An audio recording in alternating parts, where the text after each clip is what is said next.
Ini streamnya kita tunggu teman-teman yang lain kali ya. Kita tunggu 10 menit lagi deh. Jam berapa nih? Jam 12.25 WIB deh. Paling kita mau bahas-bahas singkat aja sama kalau teman-teman yang mau nanya mengenai sektor, rotasi sektor atau makroekonomi, ntar saya bisa jawab semampu saya. Nah, ya paling kita mulai jam 12.25 ya teman-teman ya. Kita tunggu teman-teman yang lain dulu.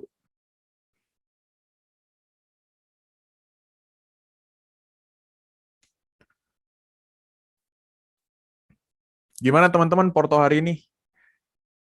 Habis closing market sesi 1 nih. ISG gonjang-ganjing nih.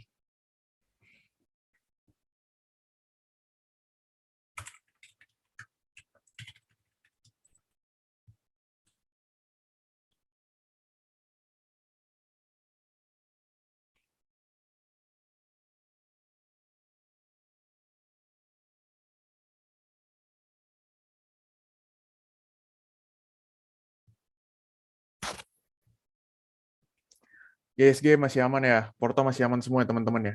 Ada yang pegang Arto nggak nih?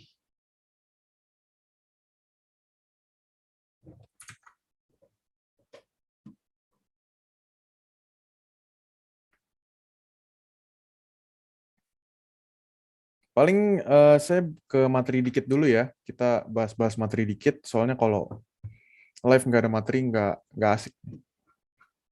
Kita belajar dikit-dikit kali ya. Bentar. Saya share screen dulu.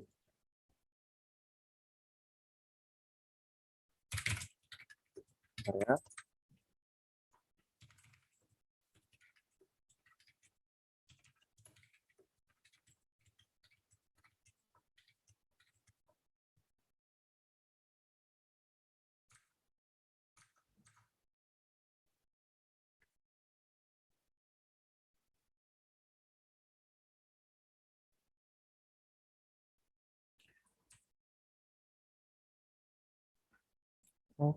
Oke.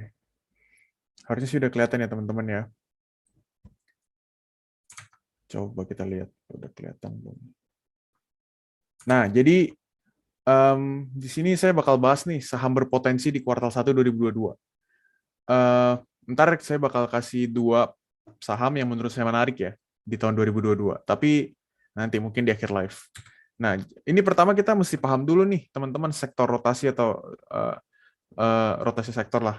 Nah, jadi kita harus pahamin dulu nih ada yang namanya istilahnya economic clock. Nah, economic clock ini nih apa? Ini mengindikasi perputaran roda ekonomi kalau habis adanya hal-hal yang gak enak, kayak misalnya ini ada pandemi, ada market crash, kayak atau ada hal yang berhubungan lain dah dengan sentimen negatif di market. Nah, ini teman-teman bisa cek sendiri aja nih. Saya nggak bakal jelasin jauh-jauh tentang 12 clock ini, 12 jam ini. Tapi kita sekarang aja ada di posisi 12 sampai 1 nih, teman-teman. Oke. Jadi PPT ini dulu saya pernah bikin untuk kelas SSC Family, tapi saya kasih ke live nih. Ini untuk update-nya. Jadi pertama waktu saya kelas itu kita lagi ada, let's say kita lagi di sini nih teman-teman. Itu waktu saya ngajar di kelas SSI. Nah, cuma seiring berjalannya waktu pasti ekonomi clock ini selalu bergerak. Oke, misalnya dulu menunjukkan ke angka 8, itu sekitar bulan Agustus atau bulan September. Sekarang kita udah di angka 1 sini, teman-teman. Kayak gitu. Or kita ada di angka 12 ke 1 lah. Nah, yang perlu diketahui nih ya teman-teman ya. Jadi si economic clock ini geraknya tuh sesuka dia, nggak kayak jam biasa.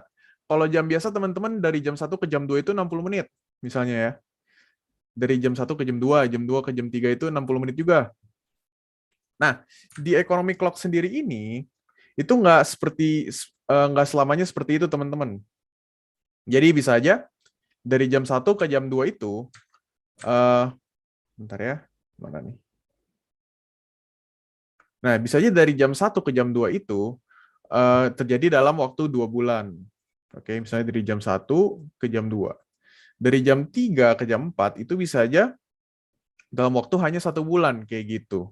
Nah, jadi yang bakal kita bahas di live kali ini itu bakal tentang ini, kisaran economic clock ini. Oke, kita lanjut dulu ya. Ini kita bahas singkat-singkat aja, terus kita ntar ngobrol-ngobrol bareng. Nah, ini yang saya bilang tadi kelas jam 8, cuma kita udah Ini kelas SSI masih di angka poin ke-8 ya, waktu bulan Agustus kemarin atau September. Sekarang kita udah di angka ke-1. Nih, kita udah ke rising interest rates. Tapi belum terjadi. Kenapa belum terjadi? Karena kita baru mau adanya tapering. Tapering udah mulai, terus The Fed sudah mulai pelanin beli obligasinya, udah mulai stop printing money, and everything rise. Kayak misalnya mau dari price, ya kalau teman-teman kita udah lihat aja ya, harga minyak udah rise, udah mulai naik. Terus harga barang-barang pangan awal itu udah mulai naik. Nah, kalau teman-teman tahu nih, kemarin ada berita terbaru dari si Federal Reserve. Jadi data hasil CPI atau singkatannya Core Price Index yang menunjukkan yang menunjukkan inflasi itu di angka 7%. Nah, sebenarnya inflasi 7% itu bagus atau buruk? Sebenarnya kalau dalam normal life itu termasuk buruk ya teman-teman ya. Biasa range inflasi itu biasa antara 1-2% untuk si core price index-nya. Nah, kenapa bisa di angka 7%?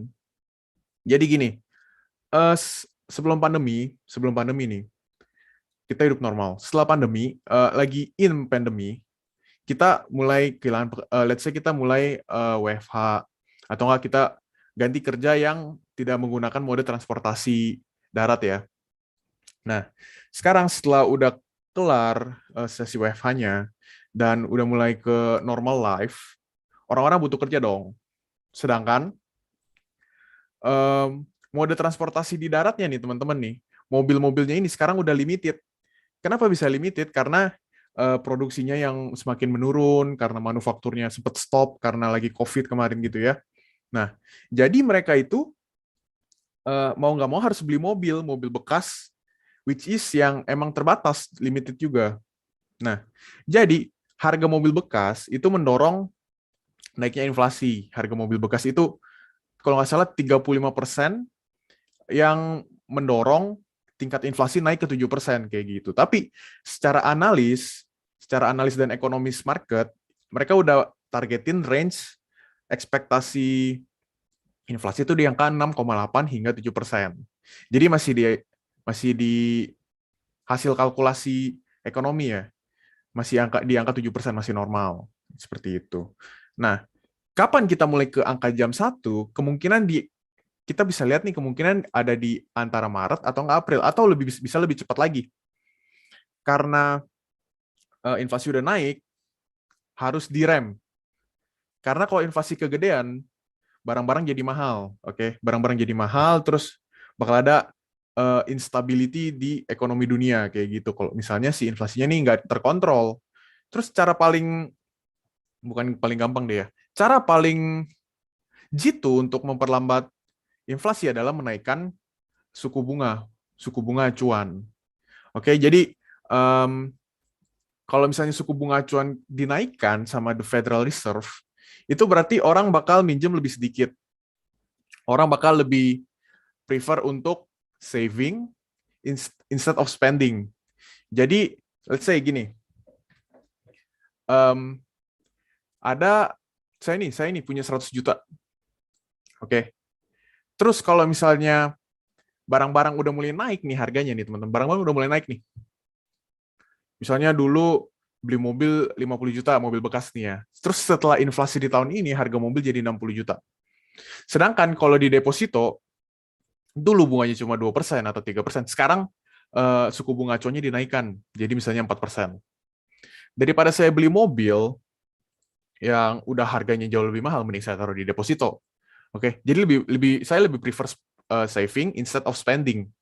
Kalau misalnya suku bunga acuan naik kayak gitu. Terus kalau mau minjem juga dari bank itu berarti suku bunganya juga naik kayak gitu. Nah, oke.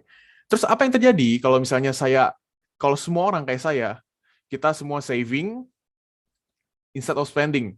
Nah, berarti uang yang beredar di seluruh bumi ini, bukan di seluruh bumi deh, cakupan lebih kecil, di seluruh negara, misalnya ada 80% orang itu lebih prefer nabung, berarti mereka sirkulasi uangnya itu lebih sedikit yang beredar kayak gitu ya. Nah, uangnya lebih sedikit daripada yang beredar, terus harga mobil ini yang tadinya naik jadi dari 50 juta ke 60 juta, bakal turun lagi nggak kalau nggak ada yang beli? Pasti turun. Kayak gitu. Berarti, kalau kita semua saving instead of spending, berarti harga-harga barang itu kemungkinan turun. Nah, jadi itulah yang bakal nurunin inflasi. Seperti itu. Nih, yang kayak ini ya, falling share prices, falling commodity prices. Karena nggak ada yang mau beli, harganya sudah kemahalan. Karena inflasi semua harga udah mahal. Termasuk stock price ya, share price juga. Jadi, printing money nih. Jadi kenapa sih kripto saham sekarang di tahun 2020 akhir itu pada loncat semua? Teman-teman beli saham apa aja semua loncat, beli kripto apa aja semua loncat. Itu karena adanya inflasi dan printing money dari the Fed. Oke. Nih, yang di jam 11, easier money. Uang lebih gampang. Uang itu kayak lebih nggak berharga, jadi semua barang pasti naik karena uang itu lebih banyak. Uang lebih banyak, semua harga naik, terus terjadilah inflasi. Lalu apa yang dilakukan? Kita naikkan suku bunga acuan. Maka harga-harga mau harga saham, harga kripto, harga makanan, harga pangan, harga rumah semua itu bakal turun setelah suku bunga acuan meningkat.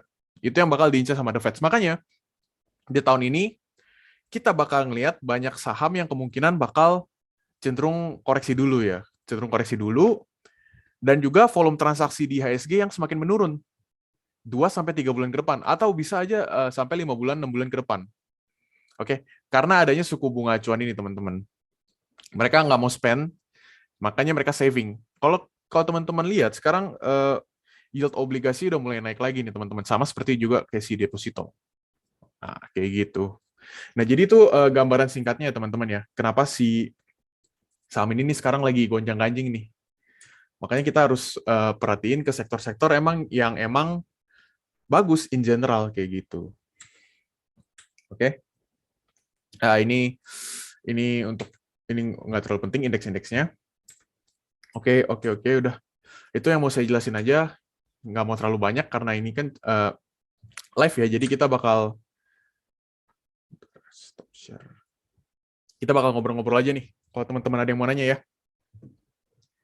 Kalau ekonomi udah pulih, sektor apa aja kok yang mulai bangkit? Nah, ini pertanyaan bagus nih teman-teman. Jadi gini.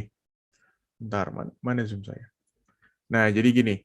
Kalau misalkan sektornya udah mulai pulih, berarti yang bakal pulih duluan itu apa? Menurut saya yang pertama pasti manufaktur. Oke. Kalau nggak manufaktur, kita bisa ke IDX basic, sektor basic, bahan-bahan basic. Oke. Kalau kita lihat nih sekarang ya teman-teman ya, ada istilah di zaman dulu, ada istilah satu barang ini tuh bakal jadi hedge inflation hedge, atau istilah bahasa Indonesianya, Indonesianya apa ya? Kita coba kita cek ya. Lindung nilai inflasi. Jadi barang ini nih bakal melindungi kita dari inflasi. Instead of pegang uang, kita bakal pegang barang ini. Itu apa?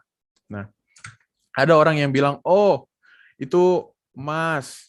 Oh, itu obligasi. Oh, itu kripto. Nah, itu semuanya benar. Kita bakal lebih untung megang emas or komoditi lainnya daripada pegang uang di saat inflasi lagi tinggi-tingginya. Seperti itu. Nah, jadi menurut saya di tahun ini yang bakal loncat itu apa? Bisa aja emas. Let's say emas ya. Tapi ini disclaimer ini hanya pandangan pribadi saya. Emas itu bisa manggung lah di tahun ini. Tapi kita perlu lihat juga nih, kayak misalnya Antam yang kemarin udah ARB, terus sekarang turun ke level di bawah 2000 ya. Nah, itu karena apa? Sebenarnya itu cuma sentimen short term sentimen. Kalau menurut saya. Jadi gini, si Antam itu dia termasuk dalam IBC ya, Indonesia Battery Corporation. Nah, si IBC ini ada sentimen negatif, di mana dia gagal akuisisi perusahaan EV punya Jerman, kalau nggak salah ya. Apa ya namanya? Scooter. Coba saya cek dulu ya di internet. Street scooter, ya itu jadi kayak dia perusahaan electric vehicle. Itu jadi sentimen negatif. Ditambah lagi ada gugatan dari satu orang nih ke si Antam mengenai One Prestasi. Jadi adanya pelanggaran perjanjian seperti itu. Nah, cuma kalau kita lihat nih kita jangan lihat dari si Antamnya aja, kita jangan lihat dari paling bawahnya, kita lihat dari top down analysis. Kita cek dari sektor si emasnya sendiri, kalau kita lihat di Trend Economics, emas itu daily-nya itu masih naik, masih terus naik. Dan juga saham-saham emas di luar negeri, di bursa lain yang non Indonesia ya, itu masih naik semua teman-teman. Kayak misalnya Newmont, Goldfields, Royal Gold, kayak gitu. Jadi si Antam ini sebenarnya menurut saya masih bagus untuk di hold, tapi nggak dalam jangka pendek. Jangka pendeknya itu bisa aja dia lebih turun lagi kayak gitu. Kalau teman-teman mau, kalau kita mau perhatiin daripada Antam itu ada Inco teman-teman. Oke. Nah, Inco itu dia juga mirip Antam, dia juga fokus ke nikel. Jadi banyak lah, banyak sektor basic, bukan banyak emiten di sektor basic yang bakal manggung di tahun ini. Nggak harus Antam teman-teman, nggak harus perhatiin Antam aja, kayak gitu. Nah, kira-kira ada yang mau tanya lagi nggak teman-teman? Sama kalau teman-teman tahu nih ya, di Indonesia itu eh, udah mulai gerak lagi nih electric vehicle-nya dari sisi baterai. Jadi di tahun 2022 kalau teman-teman lihat juga nih komoditas nikel ya, komoditas nikel itu masih terus naik nih teman-teman. Hari ini naik 1% lebih, kemarin naik 1% lebih. Coba kita cek nikel ya. Nikel udah all time high nih dari 10 tahun yang lalu lah. Dari 2012 udah mulai naik lagi. Terus di mana sekarang juga mobil-mobil udah pada gerak ke electric vehicle ya, udah mulai bergerak ke baterai listrik. Kalau teman-teman baca juga, teman-teman research nih, si PLN itu dia juga udah bikin SPKLTU ya, stasiun pengisian baterai pokoknya untuk kendaraan listrik. Jadi ada beberapa emiten juga yang udah mulai bergerak ke sana, bikin pom bensin untuk mobil listrik kayak gitulah istilahnya.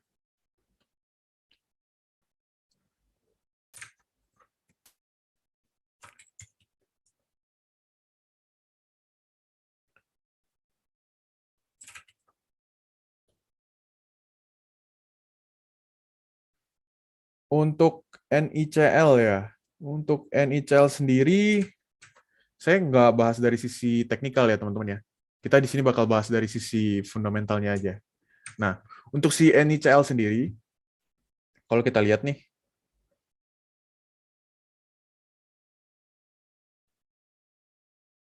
coba saya cek dulu ya. Untuk si NICL sendiri, dari foreignnya masih belum ada aktivitas ya teman-teman ya. Mungkin kalau mau dilihat, bulan 5, bulan 6 lah. Mungkin ada pergerakan di situ. Karena kalau kita lihat dari data historisnya, setiap bulan, antara bulan 5 sampai bulan 8 itu dia mulai diakumulasi atau enggak didistribusi sama si foreign. Dari sisi fundamentalnya kalau kita lihat ya, kita lihat rasio-rasionya. Sebenarnya ini return-nya lumayan bagus, tapi kalau kita lihat di sini itu per PBV-nya udah lumayan over value. Mungkin bisa balik lagi kalau misalnya laporan keuangan 2021-nya udah keluar ya. Kayak gitu.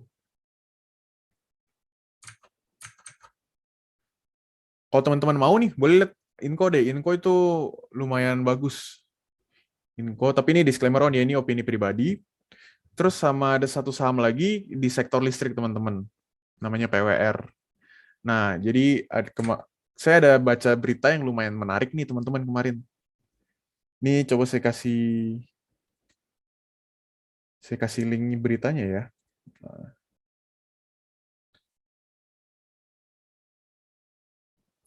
Ntar mana nih?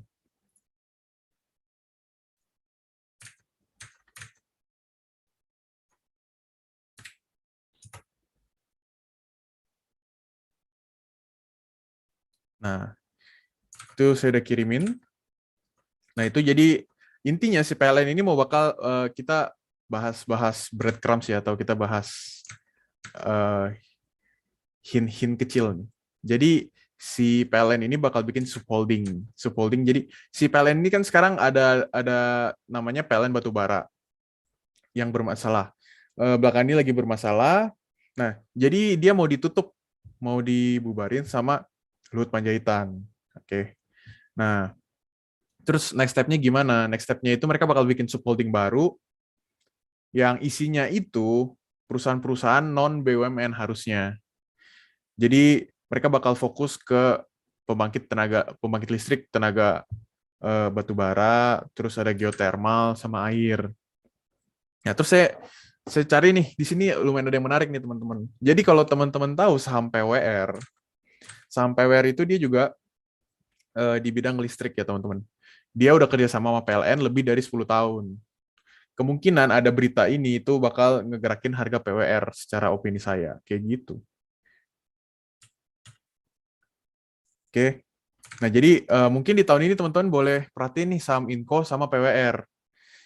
Saham Inco dan PWR. Sisanya kalau misalnya di sektor IDX Basic juga teman-teman boleh lihat kayak misalnya PTBA, ITMG, seperti itu ya. Karena kemungkinan di tahun ini mereka bakal manggung. Oke, teman-teman, udah hampir setengah jam ya, sisa 2 menit lagi nih. Kira-kira ada yang mau nanya lagi nggak, teman-teman? Atau kita mau bahas-bahas sesuatu gitu? Atau teman-teman punya insight sendiri yang mau dibahas di sini, kayak gitu?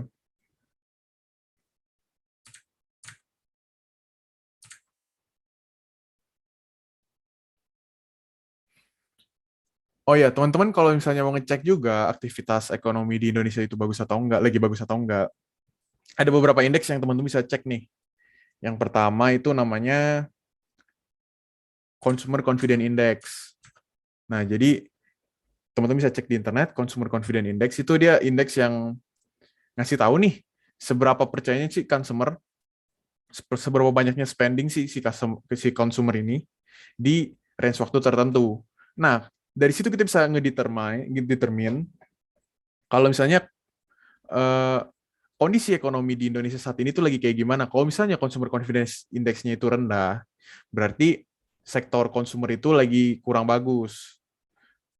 Terus kalau misalnya lagi tinggi, berarti sektor consumer bagus. Nah, itu bisa jadi salah satu alat untuk analisa makroekonomi consumer confidence index ini. Sedangkan untuk sektor lain, kayak misalnya manufaktur, itu ada PMI, Purchasing Manager Index. Jadi teman-teman bisa ngecek nih, sektor manufaktur itu lagi bagus apa enggak, lagi jalan atau enggak. Jadi dari dua indikator ini aja teman-teman bisa ngecek nih, sektor consumer sama manufaktur tuh kayak gimana di bulan ini atau enggak di 3 bulan ini, kayak gitu. Oke teman-teman, udah 12.40 ya. Mungkin live kali ini bakal saya end dulu sekarang. Nah, see you next time ya, 7 hari lagi di minggu depan.